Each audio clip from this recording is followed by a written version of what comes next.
మాకేం చేశారండి? ఇప్పుడు గ్రూపుల్లో ఉన్న పాల లొడ్డులు అవన్నీ సమకూర్చుకుంటే ఇప్పుడు ఒక్కో మగిలికి వచ్చి 10,000 వేసారా? 10,000 మేము కుండలు కడుక్కుంటే 10 రోజుల్లో ఇస్తారు. ఎందుకంటే 10,000 ఎందుకు మాకు? ఈ పురుగుల నీళ్ళు తాగుతున్నాం ఇప్పుడు వరకే. ఆయన వచ్చిన కాడి నుంచి ఇప్పుడు వరకు పురుగుల నీళ్ళే.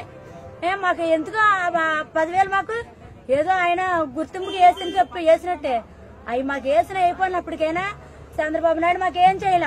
పురుగు నీళ్లు అసలు మాకు అవి బాగు చేసేస్తున్నా ఈ బాగు చేసేస్తున్నా అన్నారు, కానీ వాళ్ళు ఏం బాగు చేయాల. అలాగ అంటమే గాని మాకు వచ్చి పురుగుల నీళ్లు, వాటర్, ఇంటింటికి పైపులు లేవు. కొట్టుకుంటున్నాం పైపులు కాడ. మగవాళ్ళ దాకా వెళ్తే కేసులు కూడా పెట్టుకుంటున్నారు. ఇవన్నీ మానేసి 10,000 వేసేసాం, తెచ్చేసుకోండి, తినేసేయండి అని చెప్తున్నారు. ఆయన 10,000 ఎందుకండి బాబు? మాకు ఆయన 10,000 వేసిన అయిపోయినప్పటికైనా మాకు బుద్ధి ఉందని ఇప్పుడు తెలుగుపరుచుకుంటాం. ఈ వీడియోపై మీ విలువైన కామెంట్స్ ని మాతో షేర్ చేసుకోండి. అండ్ ఇంకో విషయం, సబ్స్క్రైబ్ చేయడం మర్చిపోకండి.